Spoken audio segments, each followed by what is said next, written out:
Guys नए हैं तो चैनल सब्सक्राइब करें रोज नई घोस्ट वीडियो के लिए। डेविड काफी थका हुआ था जब सोने गया। पलंग पर लेटते ही उसे गहरी नींद भी आ गई। सोते सोते ही डेविड को एक अजीब सी उलझन होने लगी। जरा सी भी हिलकर करवट बदलने की कोशिश की तो ऐसा लगा जैसे पूरा बदन जकड़ा हुआ है। दोनों हाथ एक एक करके जैसे पकड़ के बांध दिए गए हो।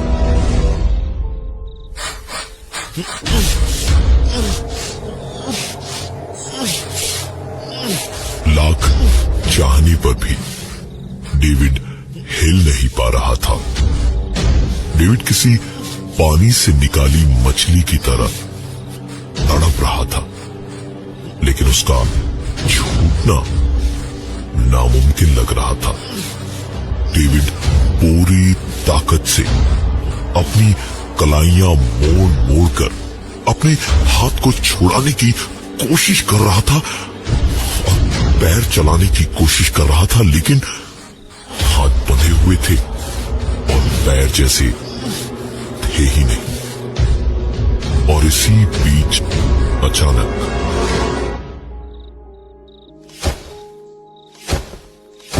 ऐसा लगा जैसे डेविड के चेहरे पे बहुत सारी गीली मिट्टी फेंक दी गई हो।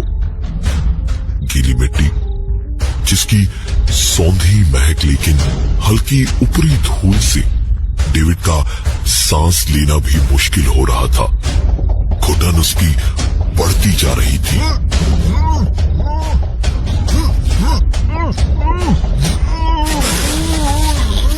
जब एक बार फिर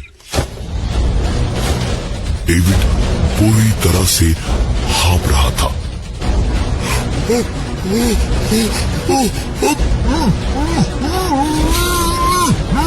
और उसकी घुटन धीरे धीरे बढ़ती जा रही थी। मौसम गर्म न होने की वजह से खुली हुई खिड़की से आती हुई बाहर की हल्की हल्की आवाजों में कभी रह रहकर गुजरती गाड़ी, झिंगुर और बरसाती मेंढकों की आवाजों से भी इस वक्त डेविड को हिम्मत थी कि आसपास एक दुनिया है जिससे मदद मिल सकती है। लेकिन उसकी इस उम्मीद पर भी पानी फिर गया जब अचानक इस एक तेज आवाज के बाद सारी आवाजें दब गई। डेविड नींद में भी सोचने लगा कि आखिर ये क्या हुआ। अचानक आवाजें कैसे बंद हो गई। सांस लेने को हवा कम क्यों पड़ने लगी। ये क्या हो रहा था, इसका जवाब नींद में बंद आंखों से मिलना तो मुश्किल ही था, लेकिन एक आवाज ने कुछ और सवाल उसी वक्त खड़े कर दिए। डेविड का सर तुरंत जिधर से आवाज आई उधर ही घूम गया और फिर लगभग तुरंत ही एक के बाद एक ऐसा लग रहा था जैसे कीलों पर कीले ठुकती चली जा रही थी। डेविड का दम घुटते घुटते अब उसकी सांस उखड़ने लगी।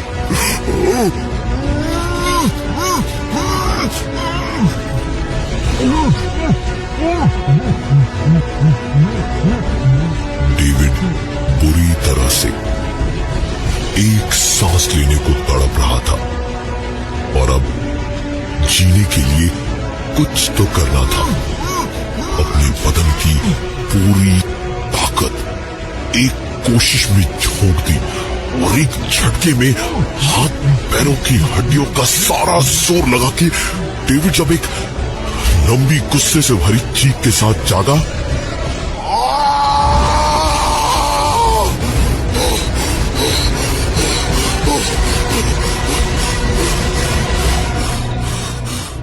तो उसे खुद को ऐसा लगा जैसे वो किसी बक्से को तोड़कर उठा हो।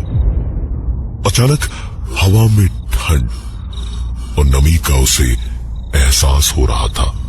जो फेफड़े जरा सी हवा को तरसकर सूख से रहे थे, वो अब अचानक महीनों की सांस एक बार में खींच रहे थे। और खुली आंखें डेविड को हैरानी में डाली हुई थी, क्योंकि उसका कमरा बिल्कुल ठीक था। न कहीं मिट्टी, न कहीं गंदगी थी, न कहीं कोई दूसरा इंसान या कुछ भी। लेकिन ये एक पल की हैरानी और आजादी एक बार फिर से डर के पिंजरे में एक छोटी सी आवाज से कैद हो गई।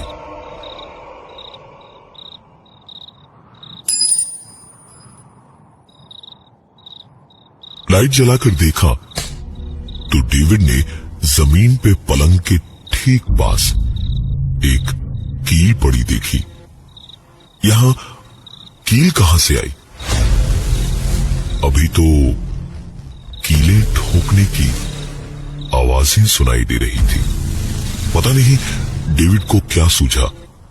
उसने चर्च से लाया हुआ थोड़ा सा होली वाटर उस कील पर डाला और खिड़की से बाहर उसे फेंक तो दिया, लेकिन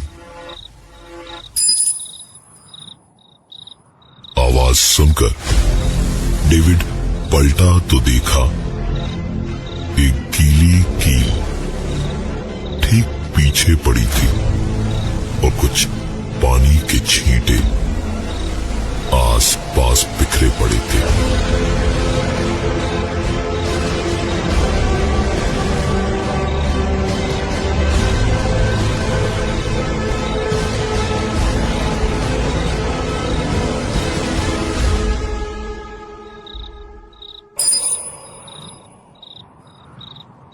डेविड ने पीछे देखा और उसकी आंखें हैरत से कहीं ज्यादा खौफ से बड़ी होती चली गई। डेविड उस कील के 4 कदम दूर से गुजरता हुआ चुपचाप कमरे से बाहर निकला, दरवाजे को बाहर से बंद किया और सीधे ड्राइंग रूम के सोफे पे जाकर लेट गया। कुछ देर तक लेटे रह के दिन भर की थकान से भरे डेविड को कुछ ही देर में नींद भी आ गई और आज की रात आराम से कट गई। सुबह उठकर डेविड ने सबसे पहले अपने कमरे का दरवाजा खोला तो देखा कमरे में कोई कील वील नहीं थी। सब कुछ वैसा का वैसा था। पूरा दिन यही सोचते सोचते निकल गया कि ये हुआ क्या, सपना, सच, आखिर था क्या ये। दिन भर घर के बाहर ही बीता और रात तक डेविड अपने दिमाग में ये पक्का फैसला कर चुका था कि रात जो भी हुआ सब कुछ बस एक बुरा सपना था और सब कुछ ठीक है। रात को आज जरा देर से ही डेविड सोया। गर्मी आज बहुत ज्यादा थी, इसलिए उसने खिड़की दरवाजे बंद करके एसी चलाकर सोया डेविड। और सोने के थोड़ी देर के बाद ही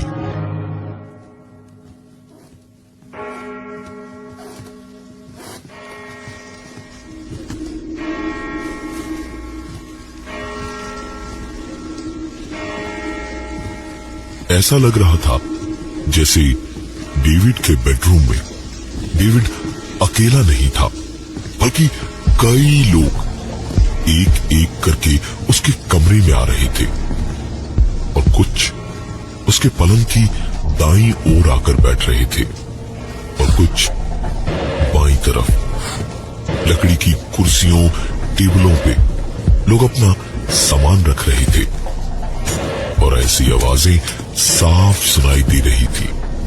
ऐसा लग रहा था जैसे लोग आपस में बात कर रहे थे और अचानक सब लोग चुप हो गए। चर्च में बजती घंटियां भी रुक गई। डेविड एक झटके से उठा और खोली आंखों में इस वक्त बहुत नींद थी और सब कुछ उसे धुंधला धुंधला दिखाई दे रहा था, लेकिन इतना साफ था कि डेविड का चेहरा खौफ से पीला पड़ गया था। डेविड सोया तो अपने कमरे में अपने बिस्तर पे था, लेकिन इस वक्त किसी चर्च के दोनों तरफ की सीट्स के बीच में उसका पलंग पड़ा था और उसी पलंग पर बैठे बैठे डेविड अपने पलंग के दाएं बाएं हर तरफ बैठे लोगों को देख रहा था, जो सामने से आती हुई एक आवाज को ध्यान से सुन रहे थे। Today we gather in the name of the Lord and accept that Peter was a fine man. His untimely demise saddens us. May he rest in peace in your love, O Almighty Father. David का चेहरा खौफ से पीला पड़ ही चुका था, अब और भी ज्यादा डर से सफेद पड़ गया, क्योंकि ये सब कहते वक्त फादर का इशारा डेविड की ओर था, लेकिन वो नाम किसी पीटर का ले रहे थे। डेविड ने कल और आज लगातार 2 दिन कुछ अजीब चीजें देखी थी, इसलिए वो चिल्ला पड़ा, ये सब क्या हो रहा है? ये सब क्या हो रहा है? क्या चाहते हो तुम लोग मुझसे? डेविड का इतना कहना भर था कि आगे पीछे चर्च के कोने कोने में बैठा हर एक आदमी डेविड की ओर पलट के बोला,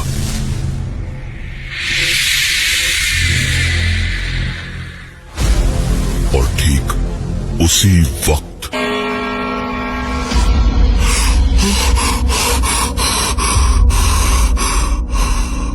नींद से जाग के लेटे लेटे ही डेविड अब और ज्यादा हैरान था। इस वक्त उसे अंगारों पर फेंके किसी बिल्ले की तरह उछलकर पलंग से उठ जाना चाहिए था, लेकिन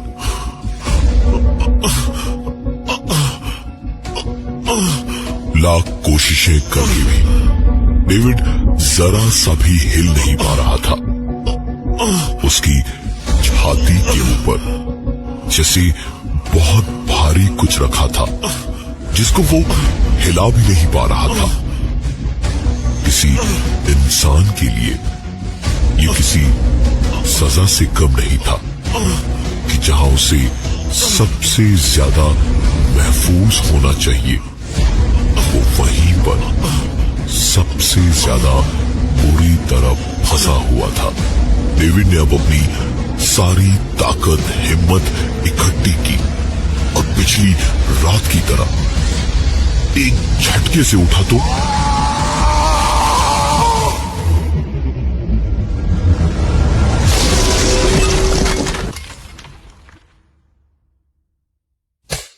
लाइट जलाकर देखा तो उसकी छाती से गिरा पत्थर कोई मामूली पत्थर नहीं था। ये एक कब्र का पत्थर था जिस पर लिखा था पीटर परेरा 1979 to 2014।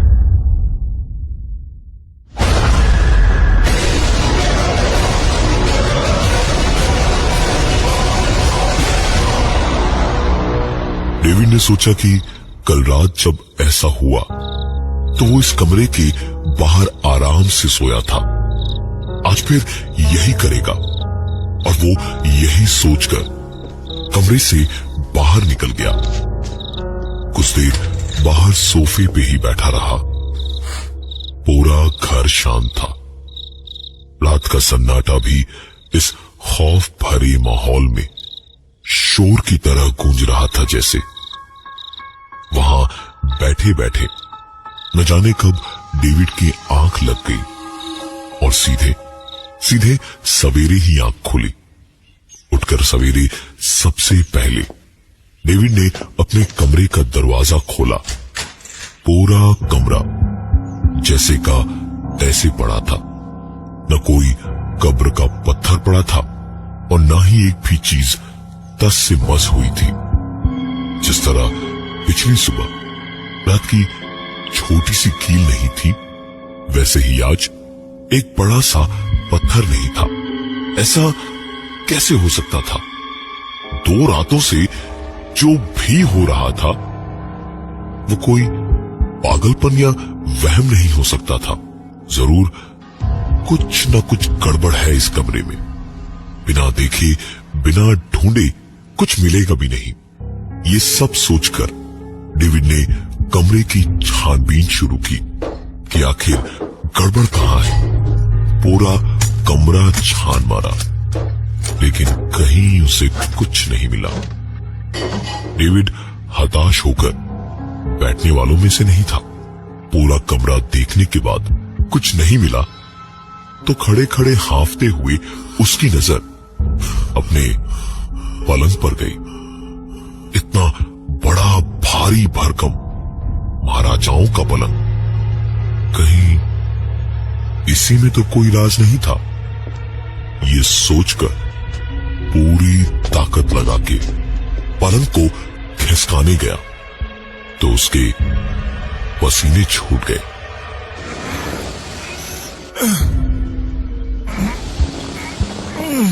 पलंग जरा सा ही खिसका, लेकिन पलंग के पीछे देखने के लिए इतना ही काफी था। डेविड ने झांक कर पलंग के पीछे देखा तो उसकी आंखें जो देख रही थी उस पर यकीन कर पाना मुश्किल ही था। पलंग के पीछे पूरी दीवार पर ऐसे निशान बने थे जैसे नाखूनों से खरोचा हो किसी ने, और वो निशान 1-2 नहीं, कई सारे थे। डेविड हैरानी भरी निगाहों से उन निशानों भरी दीवार को देखता हुआ जैसे ही पीछे हटा तो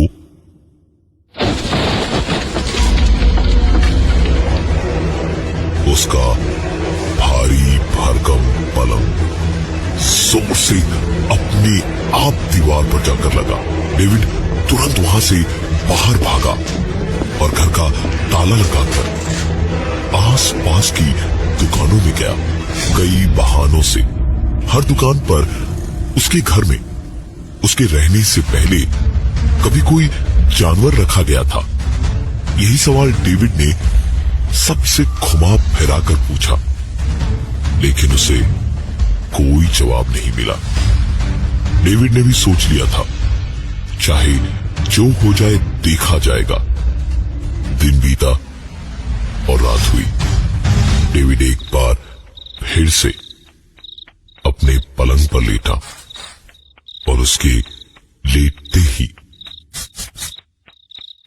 पलंग के पीछे से दीवार पर नाखूनों से खुरचने की आवाजें आने लगी।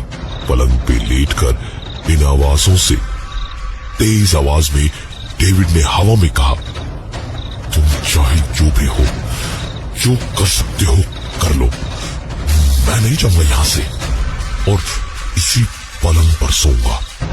अब ये घर मेरा है और मैं हूं मालिक यहां का। इतना कहके डेविड उन्हीं आवाजों के बीच चुपचाप करवट बदल के सो गया। जब जब रात को उसने करवट बदली तब तब उसे वो आवाजें सुनाई दी, कभी धीमी कभी तेज, लेकिन वो आवाजें रुकी नहीं।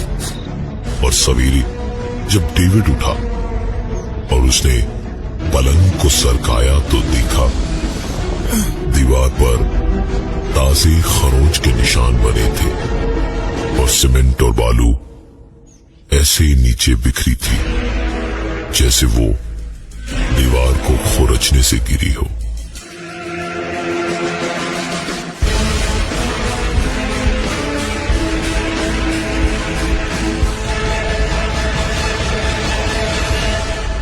डेविड अब समझ गया था कि हो न हो इस पलंग का ही मामला है ये।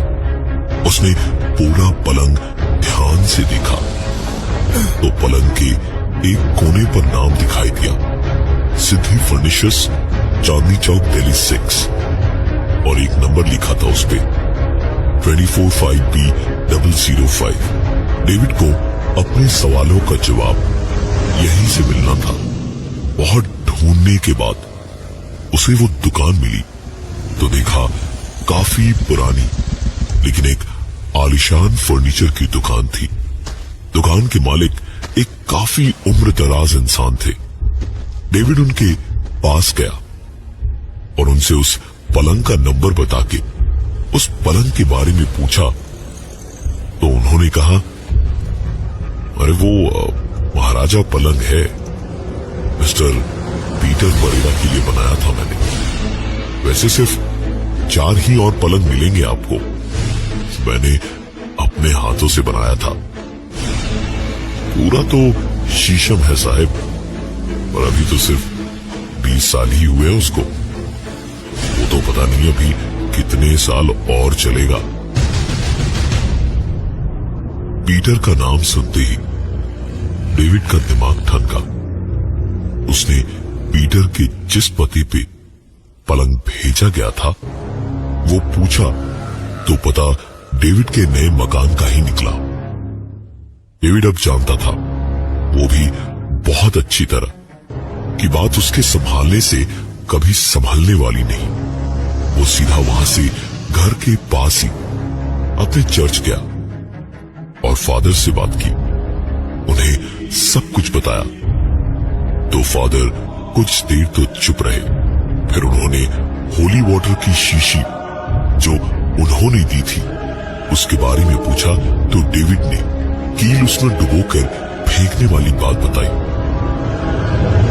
उसके कुछ देर तक फादर चुपचाप रहे और उसके बाद उन्होंने बताना शुरू किया। पीटर परेरा जब जिंदा था तो भी हम सबके लिए इतना ही खतरनाक था। बहुत ही अय्याश आदमी था वो। बाप पैसे छोड़ के गया था तो उसे पानी की तरह उड़ाता था।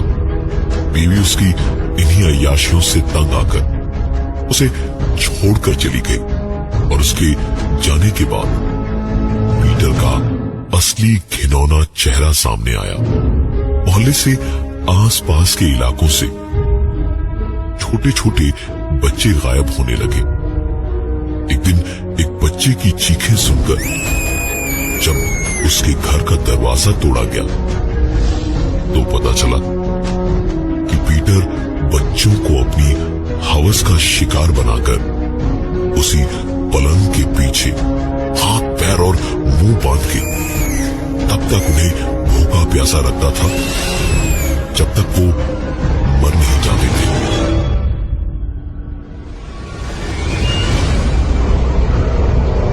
एक न एक दिन तो सच सामने आना ही था, और जब सामने आया तो गुस्साई हुई भीड़ ने पत्थरों और डंडों से मार मार के पीटर को उसी घर में उसके उसी पलंग से बांध कर मारा। और पीटर मरते मरते इतना बोल गया था कि उसकी आखिरी ख्वाहिश थी कि उसे उस पलंग के टुकड़ों के साथ दफनाया जाए, लेकिन एक शैतान की आखिरी ख्वाहिश की कोई कीमत नहीं होती है, इसलिए वो पलंग आज भी उसी घर में है। ये सब सुनकर डेविड तो जैसे बिजली के झटके खा रहा था। डेविड को फादर ने कहा कि वो साथ जाकर उस पलंग पर से पीटर के साए को हटाने में डेविड की मदद करेंगे, और दोनों ही डेविड के घर पहुंचे। फादर ने होली वाटर की शीशी निकाली और कुछ बोलते इससे पहले ही डेविड को कुछ याद आया तो उसने तुरंत पूछा, लेकिन मेरे सपने में तो आप पीटर के बारे में बहुत अच्छी अच्छी बातें बोल रहे थे, ऐसा कैसे? फादर पलटे और उन्होंने मुस्कुराते हुए कहा, मेरा तो क्या, तुम्हें किसी का भी चेहरा दिखाई दिया था उस सपने में? डेविड को याद आया कि सब कुछ उसके सपने में धुंधला था। फादर ने उसके बाद अपना काम शुरू किया और उस पलंग पे हाथ में होली वाटर लेके कुछ बुदबुदाते हुए छींटे मारे ही थे कि तभी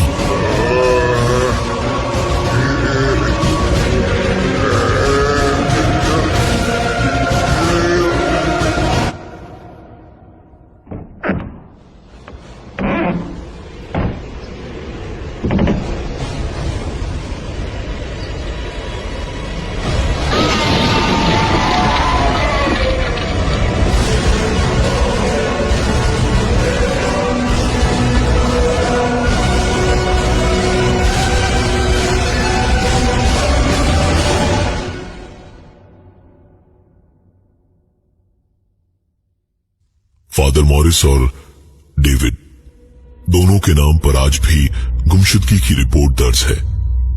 वो मकान पुलिस ने आज भी सील किया हुआ है, पर पड़ोसियों का कहना है कि कभी कभी